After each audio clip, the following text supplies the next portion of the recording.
고전우님, 오늘 주님을 향한 주님의 사랑과 부활의 능력의 묵상합니다. 우리 예배에 주님 인도하여 주세요. 이 대신 주님을 하다보지 못하는 우리의 마음을 고쳐주신 저 세상으로 나아갈 때 우리의 삶이 예배가 되게 하소서. 허락하신 모든 것에 감사하며 그리스도 예수님의 이름으로 기도드립니다. 아멘. 우리 함께 인사하겠습니다. 샬롬. 승리하세요. 세상 누구보다 사랑합니다. 사랑합니다. 네. 한 주간도 잘들 지내셨습니까? 춥다가 덥다가 날씨가 진짜 요동치는데 그러니까 기후가 확실히 변했다는 게 몸으로 느껴져요. 불과 몇 년 전과도 달라지는, 지금 뭐 전 세계적으로 코로나 이후에 산불 나고 그 산림들이 파괴되잖아요. 근데 코로나라고 하는 이 바이러스가 참으로 신박한 게 인간의 폐를 공격해요. 코로나 바이러스도 폐 공격하는 바이러스잖아요. 근데 너무나도 정확하게 지구의 폐가 지금 망가지고 있습니다. 그래서 우리가 이 전 자연과 떨어져 있는 존재가 아니라 하나임을 느끼게 되는데, 우리 세대까지는 그래도 괜찮을 것 같은데 이 다음 세대들이 어떻게 될지 너무너무 걱정되는 시간입니다.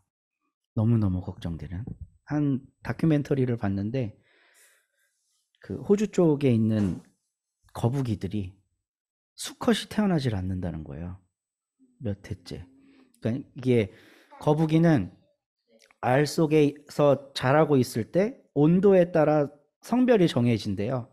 근데 이제 이상기후 현상으로 항상 이 온도 이상이 나오니까 수컷이 태양생을 안 한다는 거예요. 그러면 한 세대만 지나면 멸종할 거 아니에요, 그 종이.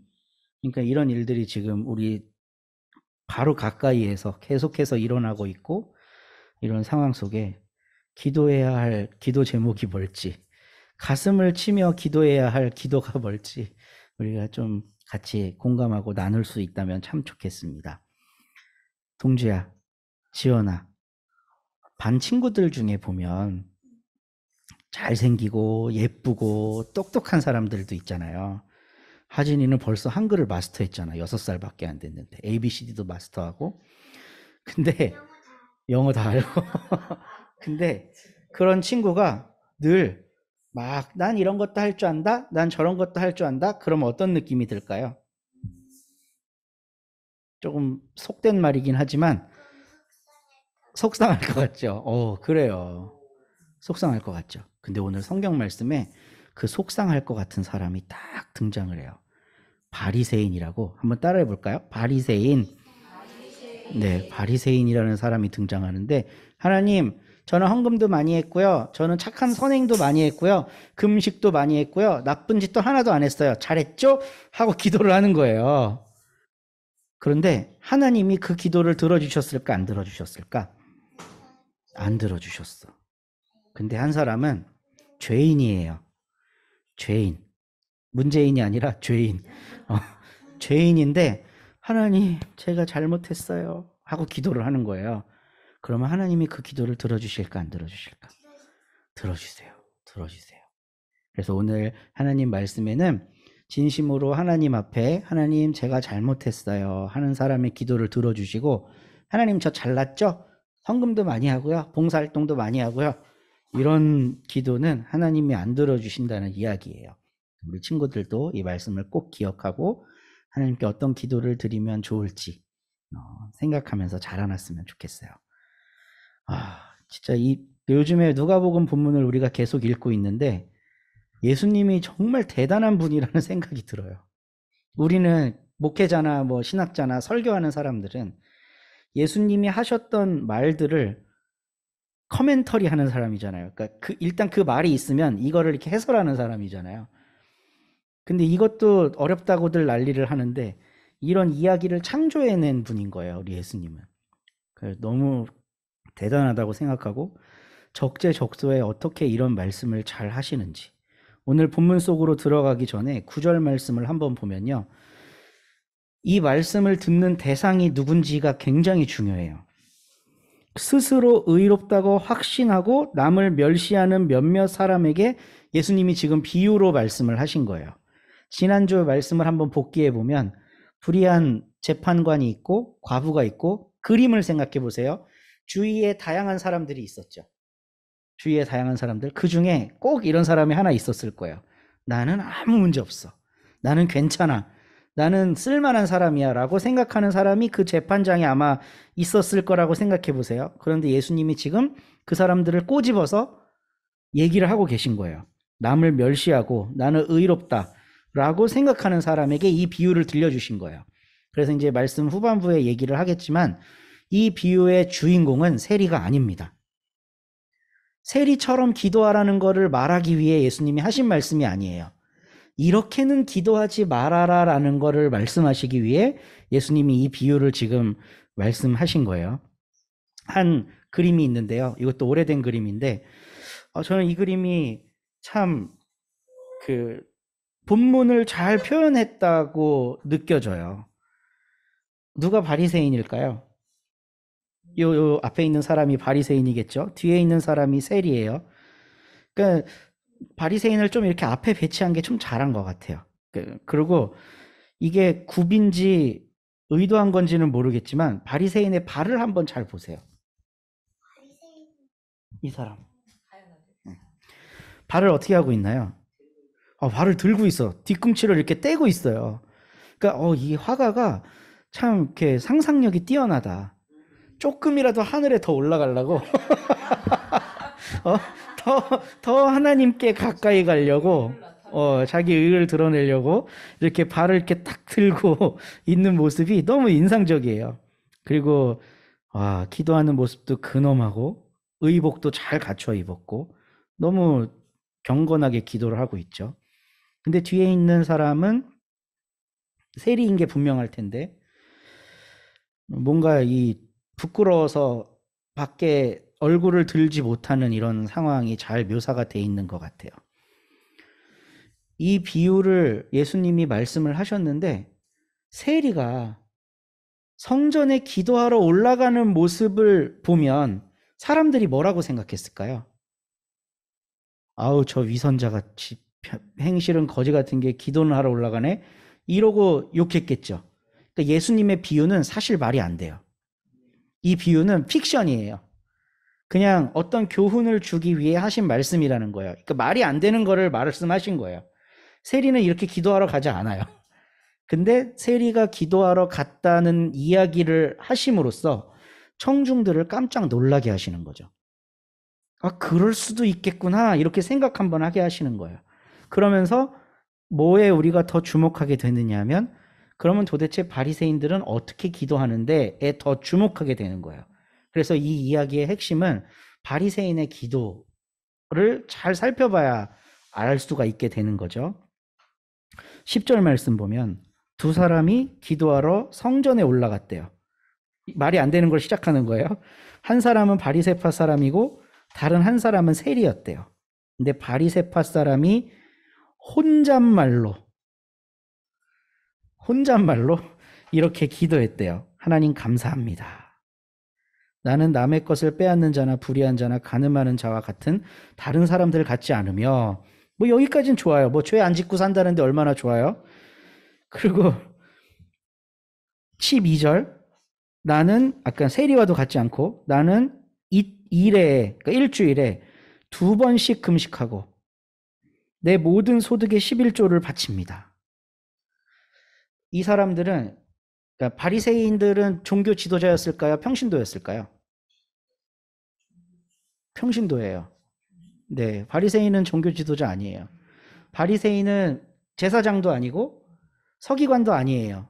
그냥 평신도예요. 네, 평신도인데 예수님 당시에 한 7,000명 정도의 바리새파 회원이 있었다고 해요. 그러니까 그때 당시에 7,000명이면 숫자가 작은 게 아니거든요. 이때 인구는 1억 명, 지구 전체 인구가 1억이 될까 말까 한 시대였기 때문에 그러니까 7,000명이면 사회에서 굉장히 특히 유대같이 조그마한 나라에서는 많은 수였을 텐데 이 사람들이 바리새 파잖아요. 바리새 파에 가입하기 위한 입단 절차가 굉장히 까다로웠어요. 일단 우리 목사고시 보는 것처럼 시험을 봐야 돼요. 그러니까 바울도 자기를 증명할 때 내가 바리새인 중에 바리새인이요, 가말리엘 문화에서 내가 1등한 사람이다 막 이렇게 자랑하잖아요. 그러니까 바리새인이 되려면 스승이 있어야 되고 그 스승한테 배운 흔적이 남아 있어야 되고 시험을 쳐야 돼요. 아마 바울은 1등한 사람이겠죠, 그 시험 봤을 때. 근데 시험만 보면 합격하는 게 아니야. 면접을 봐야 돼. 이 면접이 중요한데 율법에 나오는 모든 법조항들을 다 지켜야 되고, 법조항 지키는 거 플러스 그 11조와 금식을 해야 돼요. 근데 이게 되게 재밌는 게요, 11조와 금식이 성경에 규정이 돼 있을까요, 안 돼 있을까요? 돼 있어요. 돼 있어요. 근데 굉장히 러프하게 돼 있어요. 금식은 1년에 한 번 하라고 나와요. 대속죄일 날 아사셀의 그 염소를 기억하면서 그 하루 이스라엘 전체가 속죄일 날 금식하라고 율법에 규정돼 있어요.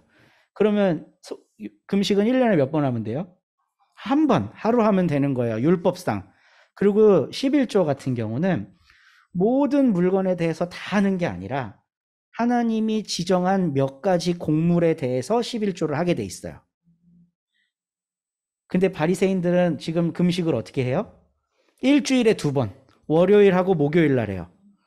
안식 후 2번째 날, 안식일이 지난 안식일로부터 제3일째 되는 날 한 번 금식하고, 안식일이 되기 하루 전날, 목요일 날, 금요일 오후부터 안식일이니까요, 2번 금식을 해요.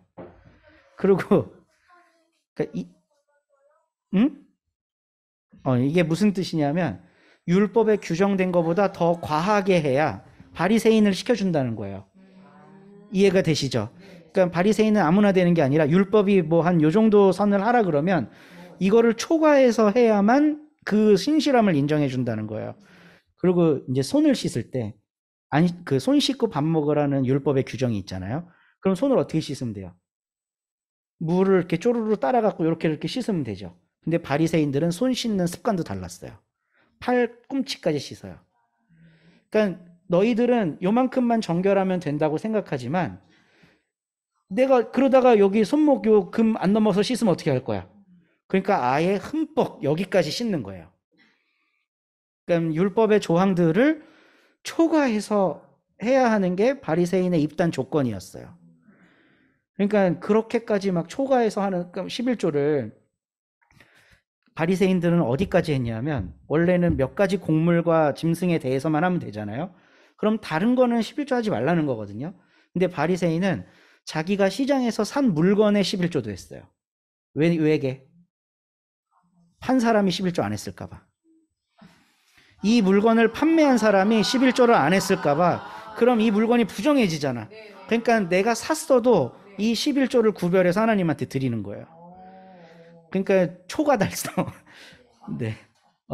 답 없는 인간들이죠. 근데 사실 교회에서도요, 생각해 보세요. 과하게 업해서 하는 사람들이 존중받을 수밖에 없어요. 이 사람이 삶의 형편이 뻔해. 근데 하나님께 너무 많이 드려. 그러면 재정부 담당하는 분이 그거 보다가 감동한다니까요. 아니, 이렇게 어렵게 사시는 분이 어떻게 이렇게 많이 하지? 그러면 그 사람은 그 다음부터 홀리해지는 거예요. 그리고 목회자한테도 그 소식이 들어가고, 그렇게 너무 바쁜 사람인데 맨날 새벽 예배하고 맨날 뭐 초과 다 달성해. 전도해 오라 그러면 막 전도 대장하고, 이러면 교회에서 존중받을 수밖에 없어요. 그러니까 이거는 바리새인들이 이상한 게 아니고 어느 종교든 나타나는 현상이에요. 초과 달성한 사람들이 존중받는 거. 근데 바리새인들은 그거를 좀 더 열심히 한 사람들인 거죠. 그러니까 기도도 이렇게 유별나게 하는 거예요. 이렇게 발꿈치 들고 일반인들은 무릎 꿇고 막 기어 들어가서 하면 이 사람들은 더 하늘 높은 곳에 올라가게 기도를 해야 되는 거예요.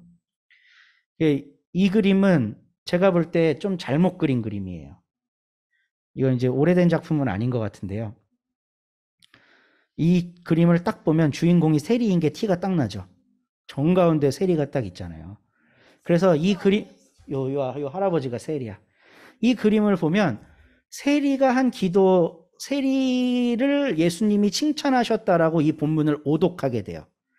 지금 예수님은 세리를 칭찬하기 위해 이 본문을 말씀하신 게 아니고 다른 사람을 정죄하고 자기가 의롭다고 착각하는 사람에게 깨우침을 주시려고 한 이야기인데 너희보다 세리가 낫다 이런 차원인 거지. 그러니까 세리가 되어라라는 말이 아니거든요. 근데 이거를 이제 오독하는 경우들이 참 많아요. 그래서 저도 이제 제가 매주 요즘에 이야기를 하지만 이 설교 한 편을 하기 위해 제가 여러 목사님들의 설교를 들어봐요.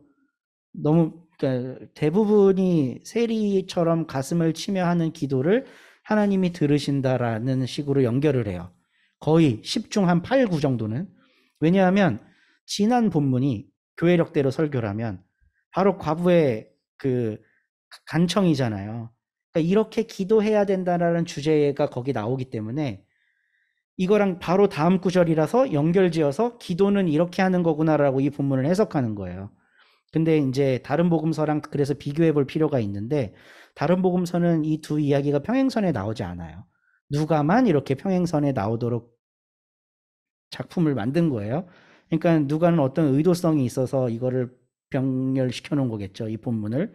근데 이 본문의 주제는 9절에 밝히는 바 교만을 떠는 사람들을 경계하기 위해 하신 말씀이에요. 그래서 제가 고른 그림들 중에 가장 이상적으로 그린 그림이 이 그림이더라고요. 렘브란트가 그린 1655년도에 그린 그림인데 여기도 세리와 그 바리새인이 누군지 극명하게 나타나죠. 그렇다고 세리가 주인공이라고 하기에는 뭔가 이렇게 두드러지게 나타나진 않아요. 그림을 꽉 채운다든가 정 가운데 등장한다든가 그러지는 않아요. 근데 여기에서 저는 바리새인의 기도하는 모습에 참 눈이 가는 게 바리새인이 오늘 본문에 보면 혼자 속으로 기도했다고 나와요. 혼잣말로 기도했다고. 근데 위치를 한번 보세요. 여기서 혼잣말로 기도하면 지금 누가 딱 들을까? 요 위에 있는 사람. 요 사람이 딱 듣겠죠. 요 사람이 누군 것 같으세요? 서기관. 서기관이에요. 서기관. 바리새인하고 서기관하고 원래 안 친하거든요. 근데 후대로 가면 친해져요. 둘이 결탁을 하게 돼요. 서기관들에게는 삶의 모범을 보여주는 바리새인 같은 평신도 그룹이 필요해. 그리고 바리새인들에게는 자기들의 삶이 옳았다고, 정말 잘 살았다고, 율법 지키면서 정말 힘들게 잘 살아왔다고 인정해주고 칭찬해줄 그룹이 필요해. 그 서기관, 교회 지도자. 그러니까 둘이 융합이 되는 거예요. 그렇죠? 그냥 혼잣말로 한 게 아니야. 이 기도는 지금 고해성사 하는 거예요. 서기관한테. 저는 세리 같지도 않고요. 음행하지도 않았고요. 이거 하나님한테 이런 말 할 게 뭐가 있어요? 사람 들으라고 하는 거예요. 다른 사람 들으라고. 우리가 첫 번째 요 그림도 보면요. 요게 바리새인이잖아요. 사람들 들으라고 하고 있는 거예요, 지금. 사람들 들으라고. 나는 이런 사람이에요. 11조도 초과해서 하고요. 내가 산 것까지 11조예요. 저 어릴 때 기도원 다닐 때 목사님들이 자기 자랑하면서 그런 얘기 많이 했거든요. 아, 여기 온다니까 우리 교회 권사님이 수고하신다고 100만 원을 이렇게 나한테 헌금으로 줬는데 헌금을 하나님한테 줘야지 왜 자기한테 줘. 근데 온전히 쓰시라며 11조 10만 원을 따로 챙겼다고. 아니 근데 이런 일들이 비일비재했어요. 저의 그 신앙 밑바닥에도 그런 게 있고 또 왜냐면 그렇게 배웠으니까. 그 바리새인은 초과해서 이런 철저한 11조 생활을 한 거죠. 사람 들으라고, 사람 보라고 기도를 높이 하고 있어요. 한 번만 하라는 금식을 일주일에 2번씩이나 하고 100번 넘게 하는 거죠. 그러니까 1년에. 근데 이 사람들은 큰 단점이 하나 있는데 자기가 하는 행동이 의롭다고 확신하고 남을 멸시한다는 거예요. 이스라엘에 가보면 지금도 예루살렘이 반으로 나뉘어서 유대인들도 살고 아랍인들도 살잖아요. 금요일 오후가 되면 아랍인들은 안식일을 지키는 사람들이 아니니까 장사를 한단 말이죠. 그리고 예루살렘이 관광 도시이기 때문에 많은 외국인들이 들어와서 살아요. 그러면 불금인데 금요일 날 놀아야 되잖아요. 가게 문을 열어야 되잖아요. 그러면 유대교를 신봉하는 유대교 청년들이 금요일 해지기 전부터 가게 앞에 북을 들고 진을 쳐요. 꽝꽝꽝꽝꽝꽝 울리는 거야. 뭐 하라는 걸까요? 문 닫으라고. 지금도 그런 일이 일어난대요. 근데 그 사회에서는 지금 유대인들이 메이저리티고 아랍인들이 마이너리티이기 때문에 그거 안 하면 해코지 당할까 봐 다 닫아야 되는 상황인 거죠. 우리 그 인터콥 청년들이 사찰에 가갖고 오줌 싸고 다니는 거랑 비슷한 거예요. 푹 치고 막 소리를 지르면서 안식일이니까 문 닫으라고 한대요. 그 사람들은 자기 행위의 정당성을 어디에서 부여받을까? 성경에서 부여받아요. 하나님이 안식일을 거룩하게 지키라 그랬고 안식일 날 노동하지 말라 그랬는데 저 이방 것들이 우리 땅에 와서 지금 거룩한 땅에 와갖고 이 땅을 망가뜨린다. 이 신념으로 지금 가서 못하게 하는 거거든요. 나는 의롭고 저들은 아주 미천한 거예요. 그런 마음이 없고서는 그 행위를 할 수가 없어요. 근데 예수님은 하나님이 받지 않는 마음이 바로 그 마음이라는 거예요. 하나님은 그 마음 절대 안 받아.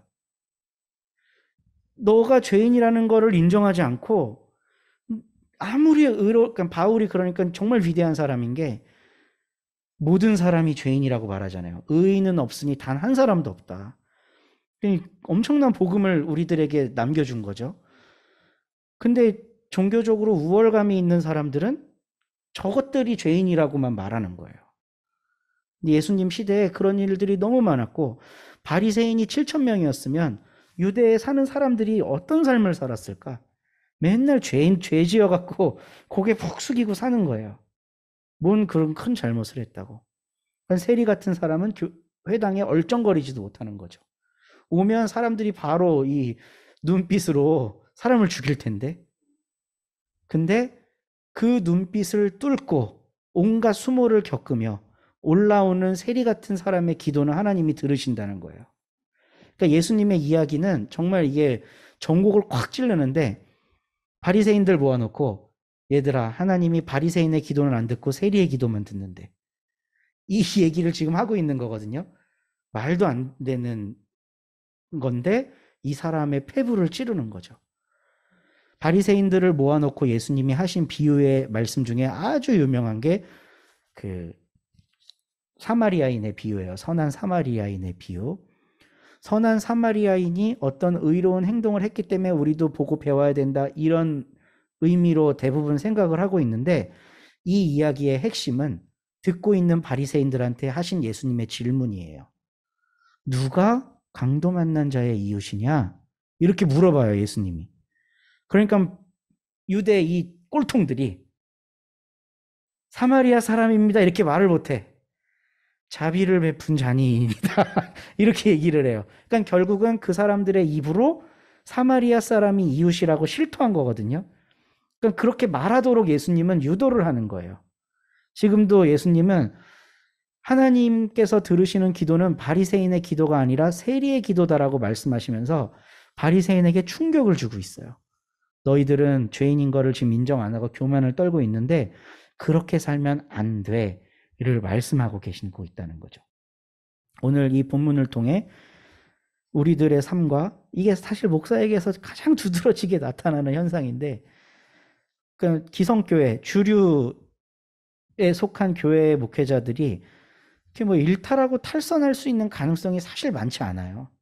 맨날 새벽 예배 해야 되지. 그러니까 교회랑 같이 살잖아요. 물론 몇몇 사람들은 체력도 좋고 영악해갖고 탈선을 하기도 해요. 근데 대부분의 그냥 선량한 일반 목사들의 삶을 한번 생각해 보세요. 그 어제 이제 처남네 식구들을 만나갖고 얘기를 듣다가 깜짝 놀랐는데 시골에 있는 목사님 이야기. 저 전라도 화순 쪽에 있는 사람도 얼마 안 오는 교회 목사님인데 군부대가 있어서 군인들이 왔다 갔다 하던 교회인 거예요. 근데 한 군인이 제대하고도 이 목사님하고 왕래를 한 거예요. 서울로 왔는데도. 그래서 뭐 결혼하고 아이도 낳고 이러고 살았어요. 근데 어느 날 목사님한테 화급하게 전화를 했대요. 제가 도저히 못 살겠어서 이혼을 해야 되겠는데 이 과정 중에 아이를 돌볼 사람이 없습니다. 그랬더니 그 목사님이 당장 서울로 올라와 갖고 그 애를 데려가서 학교 입학할 때까지 키웠다는 거예요. 그냥 뭐 군인에 스쳐가던 애인데 도대체 이런 순박하고 아름다운 마음은 어디서부터 오는 걸까? 그러니까 주님의 마음으로부터 오는 거라고 저는 생각하거든요.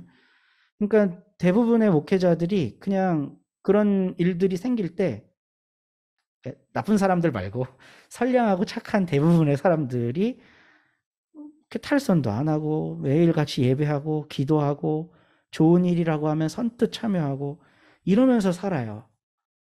근데 그 안에 어떤 게 이제 독소로 작용할 수 있냐 하면 거기에서 자기 의가 생길 수가 있어요. 너무나도 많이 생겨 있고 사실은.